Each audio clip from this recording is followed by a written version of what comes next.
I was taught to fight what I could not see, blaming shadows for what lived in me,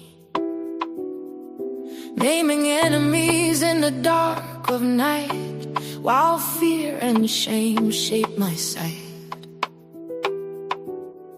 I bound what wasn't holding me, chased illusions endlessly, didn't know the war was here. In the thoughts I learned to fear, then truth stood quiet, strong and clear, and showed me what was really here. I cast down imaginations, every lie that took my name, every thought that exalts itself against what truth has claimed. Not witches, not devils, not powers unseen, but fear, guilt, and condemnation that kept me from who I've always been. Culture told me who to be, religion shaped identity, traditions whispered you're not enough, till I wore the weight instead of love. Toxic patterns, borrowed shame, calling bondage discipline, living small beneath the lie while Christ was breathing me alive. I don't wrestle flesh or fear, I awaken in my light disappears. I cast down imaginations, every voice that speaks untrue, every mindset lifted high that blocks the light that moves me through. Not demons, not not spirits in disguise, but fear, guilt, and false identities I release into the light. The battlefield was never outside, it was the story I lived inside. And authority isn't shouting loud, it's truth remembered, standing ground. I don't fight what's already exposed. When light appears, the shadow goes. I take every thought captive, not by force but by sight. One doesn't align with who I am, cannot stay and die.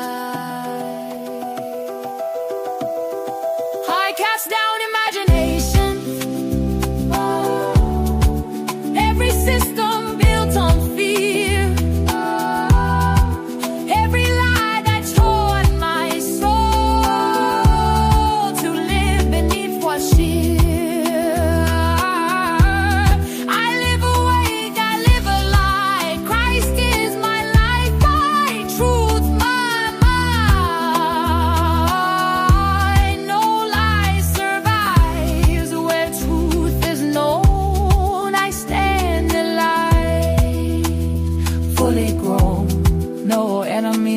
To chase, just truth reclaiming space.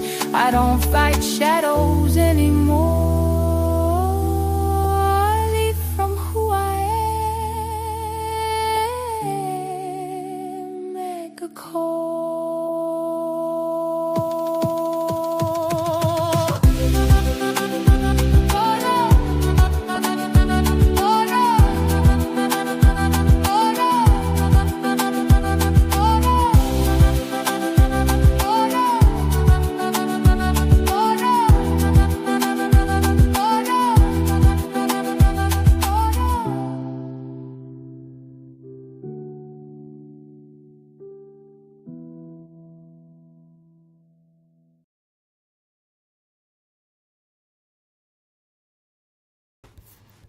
This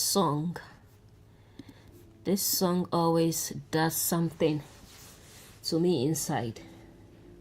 It's one of my loved songs. It just does this thing inside. Because we've lived in illusions for a very long time, fighting imaginary devils and oh goodness. Thank God that truth has unveiled itself. Today we'll be looking at the story of Jacob wrestling with God, which is symbolic for the inner struggle before awakening. Jacob wrestling with God cannot be literal, because God is spirit. So how can Jacob wrestle with a spirit?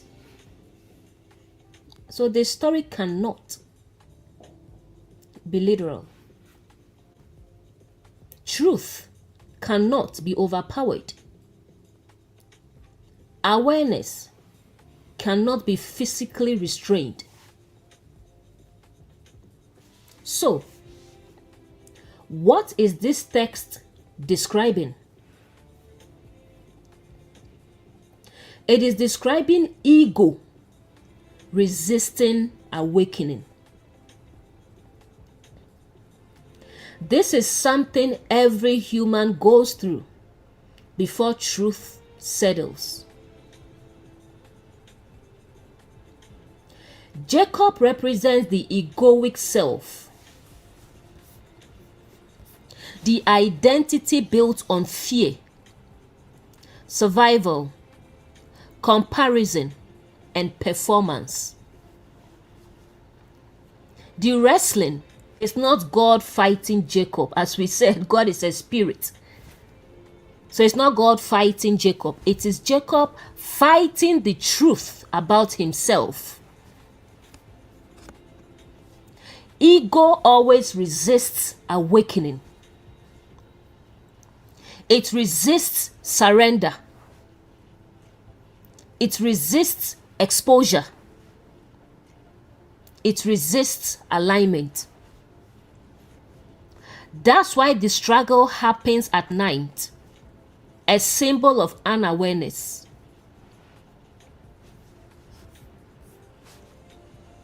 So let's look at Christ within versus a distant God. Christ has always been within, always.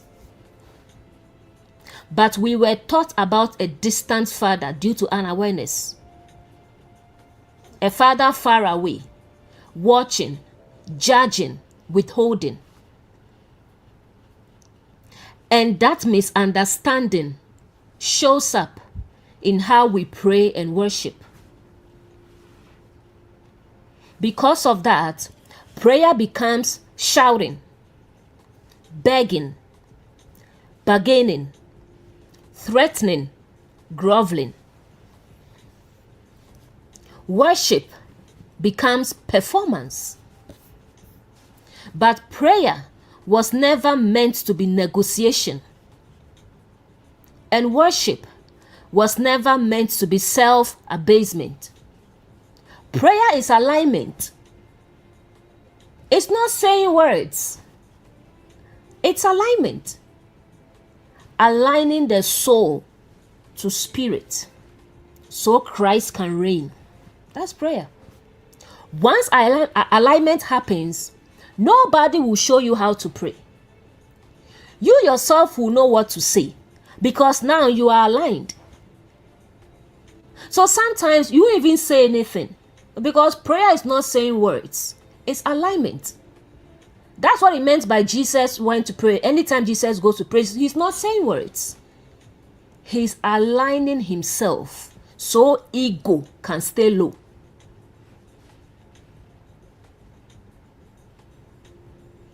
He's aligning himself.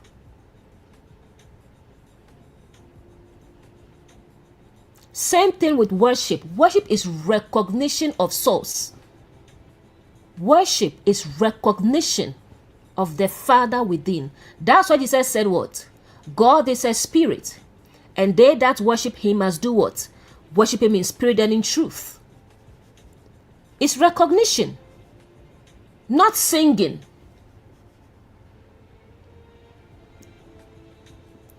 Once that happens, automatically words will start flowing.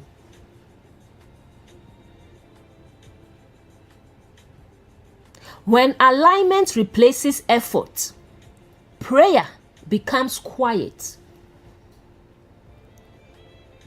When awareness replaces fear, worship becomes still. You don't need to shout. You don't need to disturb others. You don't need to pray for 2 hours, an hour. No.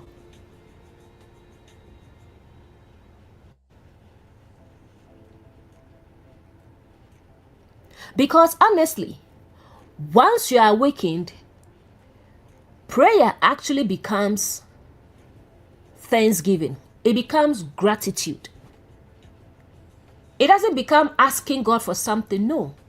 But rather, the fact that you are the Father's life expressing in form, the fact that the Father loves you this much, like, it just becomes gratitude, a way of living. You don't ask the Father for anything. You just stay aligned.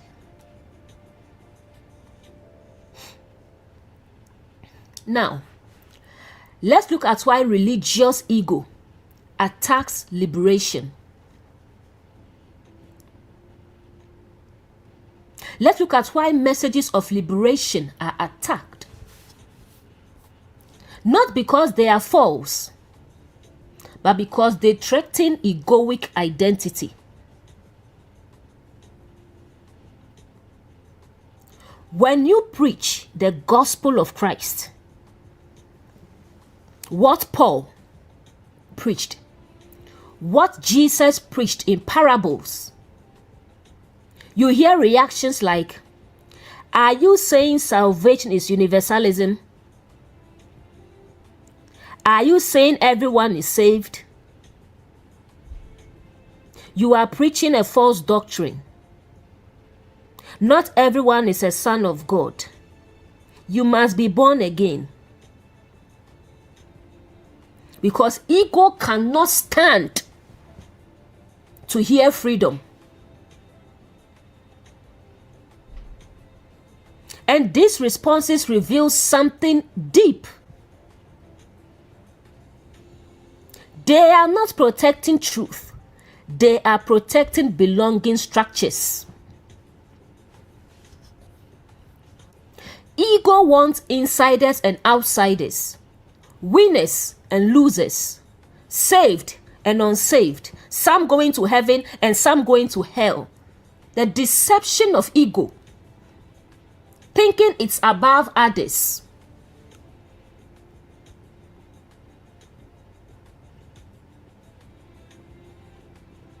Because separation gives ego meaning. But born again was never about saying a prayer, joining a religion, or performing a ritual. It was about awakening. Ego believes I said the right words. I got dipped into water, so I'm in, others are out. But awakening doesn't happen through performance. It happens through recognition. And that is why I said, if hell truly existed as an afterlife torture for some, all religious people will be headed there. All of them. Because religious people think they are saved and others are not. Meanwhile, salvation is never about performance, never about rituals. It's about awakening. So 99% of them are not awakened. They are still in unawareness, thinking they are awake. So they think they are saved and others are not. But that tells you that we have a loving Father. because he knows that eventually we will awaken.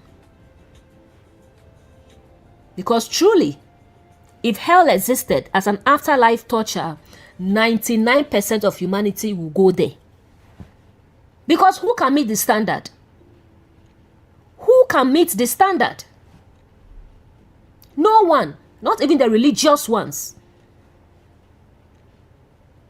Creating a standard they can't even maintain. No one can meet that standard. But thanks be to God that there's nothing like that.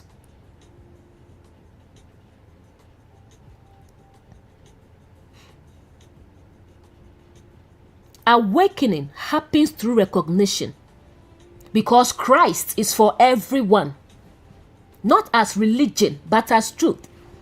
Christianity is not a religion. It's a relationship, not a religion. The people, the disciples that were called Christians in Antioch, it was not because of religion, no. It was because they expressed Christ. Christ was seen in how they lived. That's why they were called Christians. Modern day church turned Christianity into a religion. But Christianity is not a religion. It's a relationship with God. So basically, Christianity is universal. It's not a religion, but a relationship with God. Awakening to the Christ within. That's what Christianity is about. Awakening to the Christ within. So Christ can reign. So Christ can be expressed through you. Not a religion. That's why Jesus didn't start a religion. That's why the disciples didn't start one. That's why Paul did not start one. Because Christianity is not a religion. Modern day church, unfortunately, turned it into a religion because of unawareness. Jesus was taken out of context to claim Christianity as the true religion. But the message was never about religion. It was about awakening consciousness. Awakened awareness is the governing principle. Jesus represents awakened awareness. That is why he said, I am the way, the truth, and the life. No one comes to the Father except through me. Meaning, awakened awareness is what restores one to the Father, and not performance-based religion. Religion keeps you in bondage. Awakening restores you.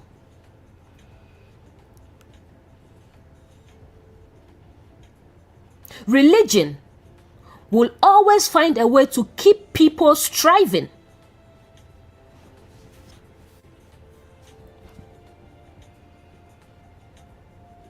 Sometimes in prayers, you hear people say things like, God, if you don't bless me, I won't let you go. Things like, if I pray harder, God will respond. So people pray for 2 hours straight. If I fast longer, God will move. But fasting, we will look at that one later. Fasting, biblically, is not about denying yourself food and water. Nothing about that. It has nothing to do with denying yourself food and water. It's talking about a different thing altogether. But that was literalized. Then people are asked to go without food and water, sometimes for a whole month. Come on. If I fast longer, God will move. As if God is human. As if God can be pressured. As if truth can be manipulated. This is ego projecting humanity onto God. And ego eventually burns out.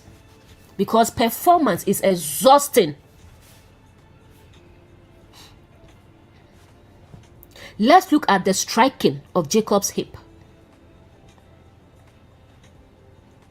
In Jacob's story, the turning point is not victory, it is surrender.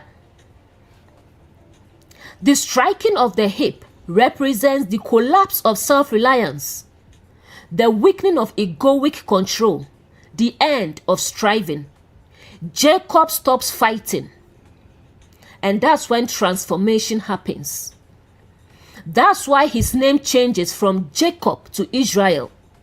The false self dissolves, the awakened self emerges. That's resurrection.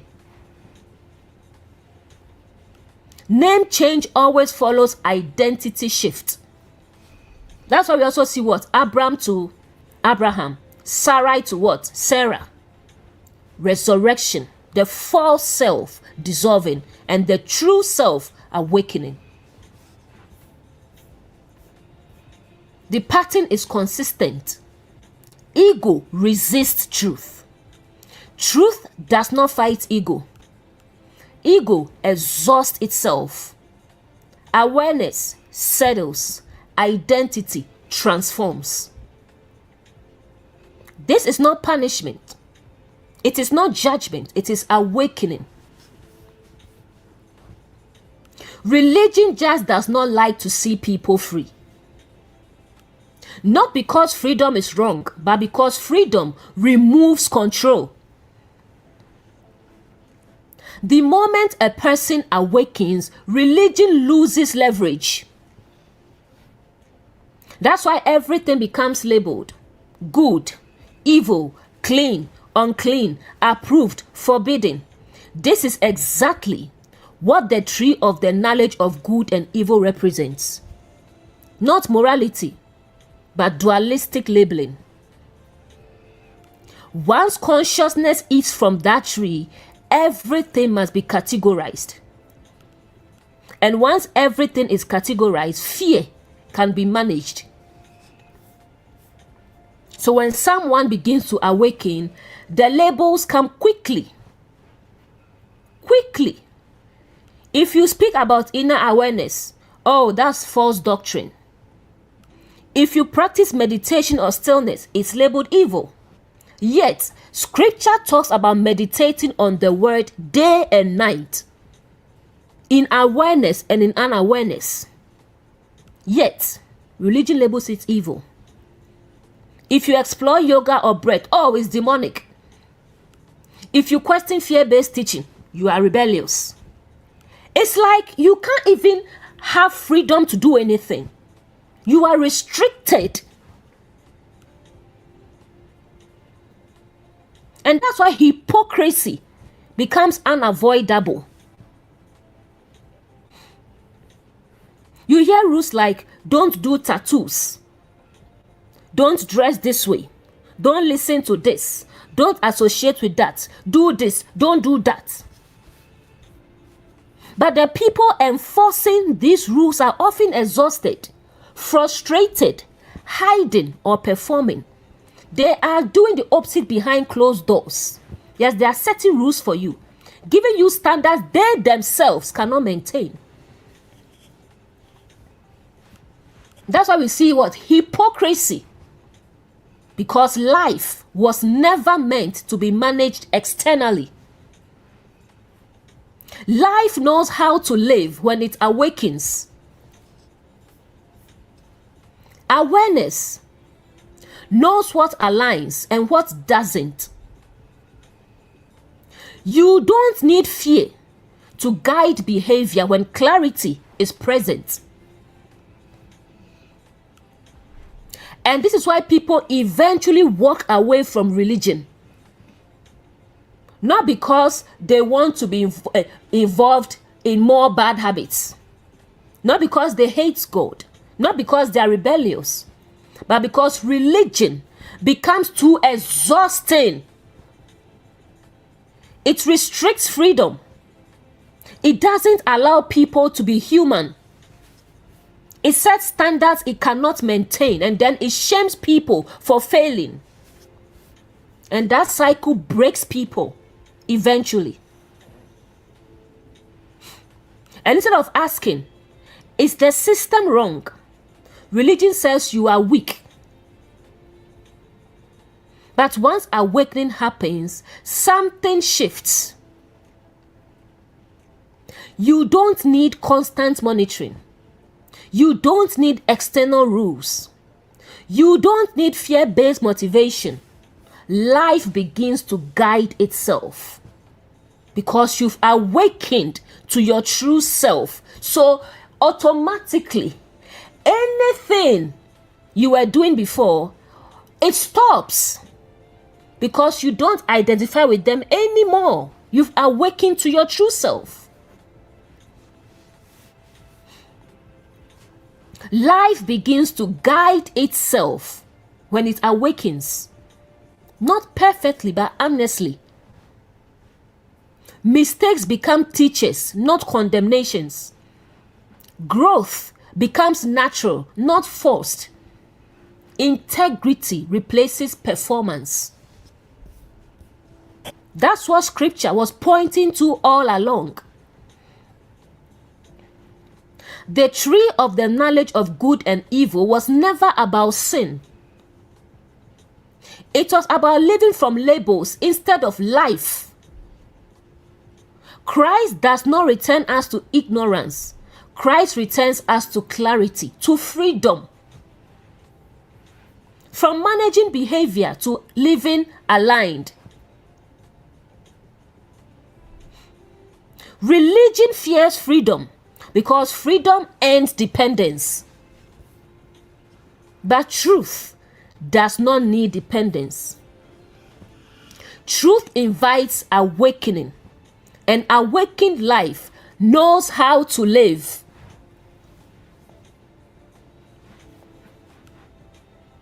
What religion does not understand is that when life is told long enough that it is wrong, it will either collapse or it will break out sideways. Not freedom, a fracture. Life forgetting who it is, but also trying desperately to feel something real again. Religion often teaches people what not to be, but never teaches them how to be human in truth. So, when people leave, they don't return to clarity. They swing to the opposite extreme because that's the only way they know how to reclaim agency. Not awakening, reaction. And reaction is still bondage, just in the other direction. Beloved, hear me out. You are not dirty for being human. Your body is not a threat. Desire is not evil. Life was never meant to be caged. Life was meant to be enjoyed, to be lived freely.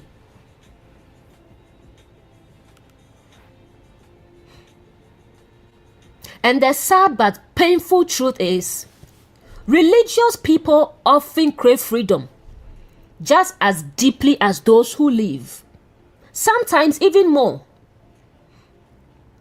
But once someone has placed themselves on a pedestal, freedom feels dangerous. The image has to be protected. The role has to be maintained. The expectations have to be met. So, what remains isn't peace, it's performance and hypocrisy. Yes. Because performance always produces hypocrisy. Not because people are bad, but because no human was designed to live above their humanity. You were never made to live like that. You were never made to monitor every thought, suppress your body, hide your questions, pretend certainty, live for approval. That kind of life fractures the soul. So, beloved, enjoy your humanity. Enjoy your breath. Enjoy your body. Enjoy your curiosity. Enjoy your honesty. Awakening doesn't make you reckless. It makes you real. It makes you live in integrity rather than performance. Because now you know what aligns and what doesn't. If you know that you are the life of the Father expressed, why would you steal? Why would you exploit others? Why would you cause harm to others? It's impossible. Because it's against your nature. That is not who you are. So automatically, you will live right without being forced. That's what I'm saying. Awakening doesn't make you reckless. It makes you real.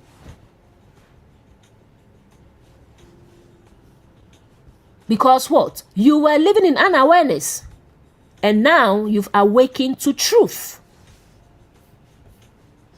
That's not rebellion. That's not backsliding. That's not falling away. That's growth.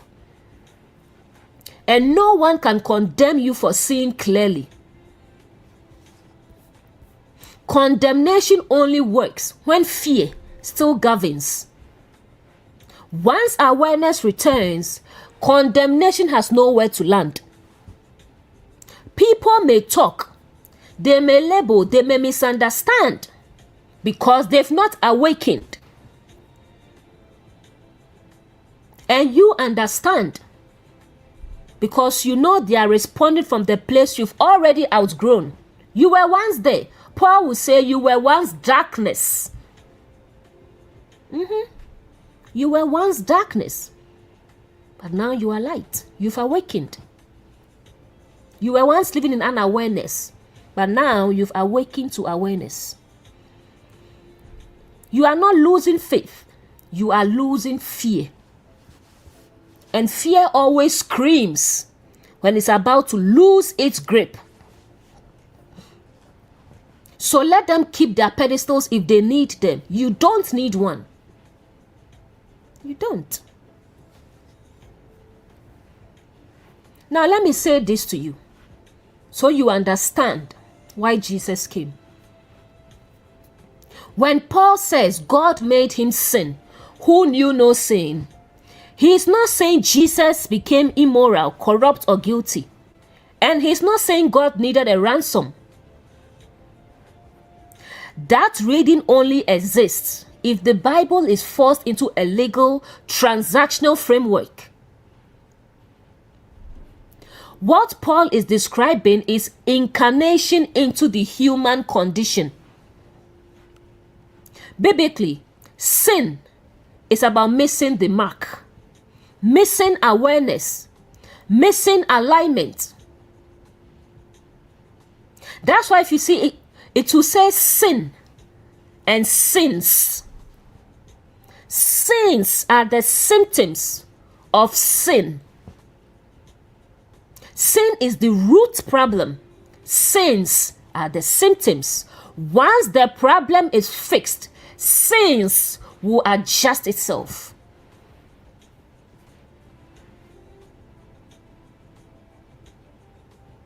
Once the root is fixed, all those bad habits will stop. No one will force you to stop lying, stop stealing, stop exploiting others. You will stop automatically because you've awakened to your true self and you know that those things are beneath you. You don't identify with them. You will stop without being told.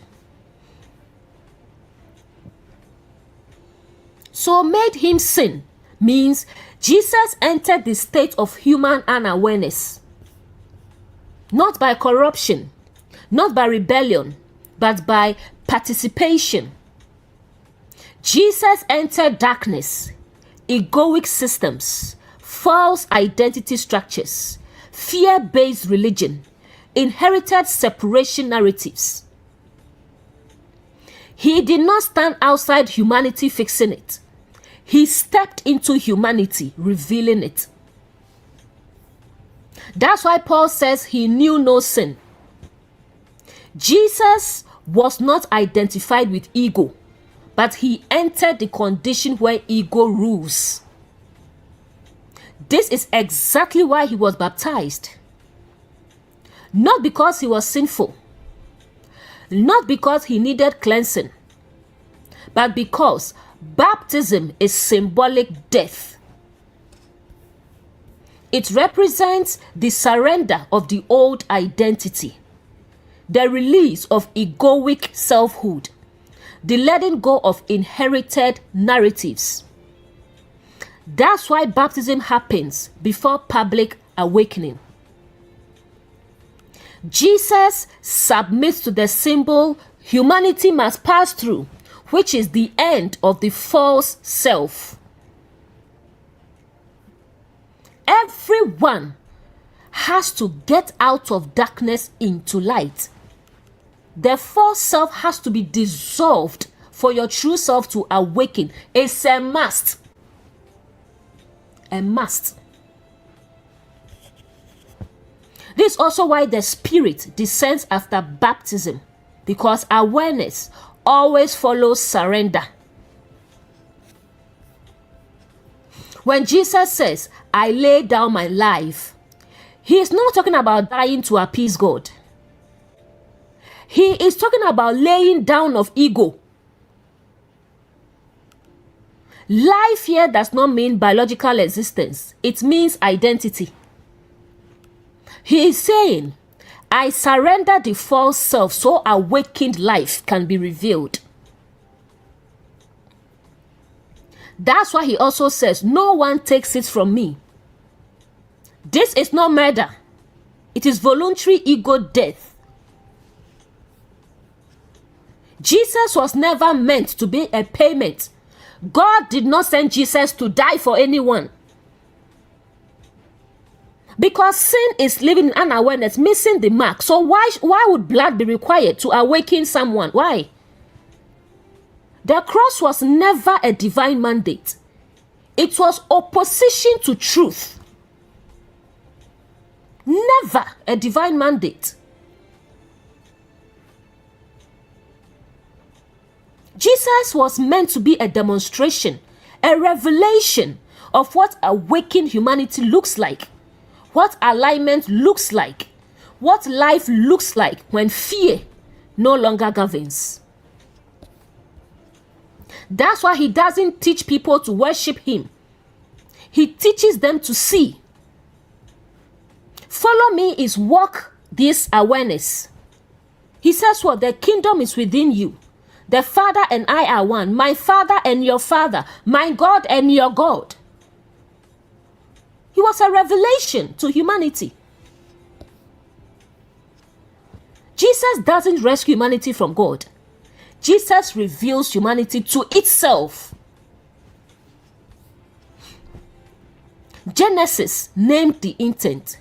Humanity for God. Christ is revealed. Jesus embodies it. Awakening spreads. That's the gospel. The gospel is awakening the Christ in others. It's not starting a religion. The gospel is not keeping people in bondage. The gospel is awakening the Christ in others. Awakening people to their true identity, to their true self, so Christ can reign, so the Father can express his life fully through humanity, just as seen in Genesis 1:1. Because divinity expressing through humanity has always been the intention, always. Divinity united with humanity has always been the goal. So the gospel of Christ is to awaken the Father's life in everyone, to awaken the Christ in everyone. So we can reflect the Father accurately here on earth. So we can reflect the Father's power, his authority, his nature. That's why Jesus walked in power. That's why Paul, Peter, the disciples and the early church, they turned the world upside down because they awakened to the Christ within. So the Father's life was fully expressed through them. So they turned the world upside down.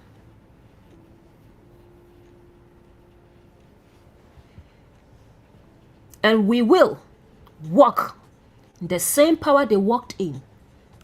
Because we will awaken to the Christ within.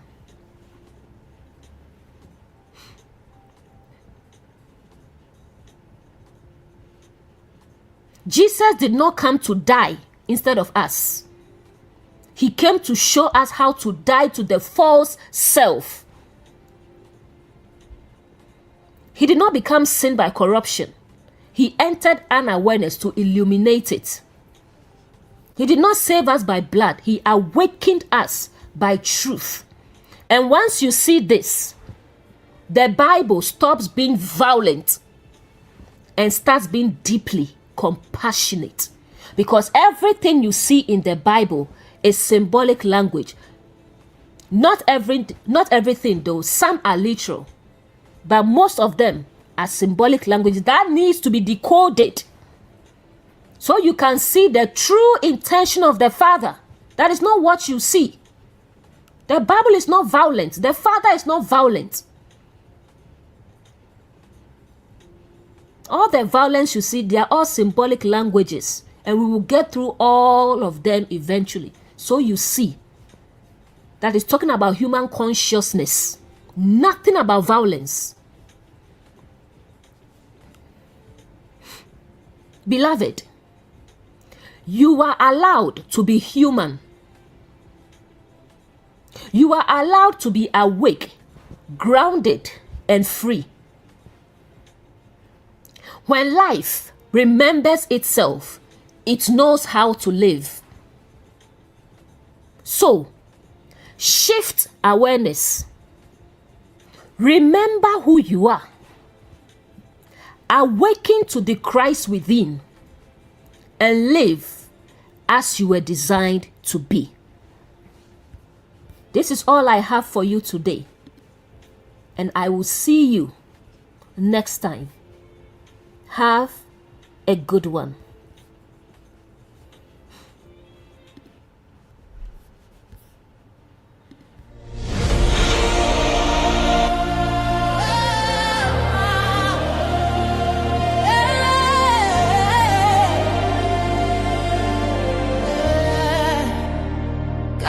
Called us sinners, that was never our name. Image first, breath in us, declared whole before shame.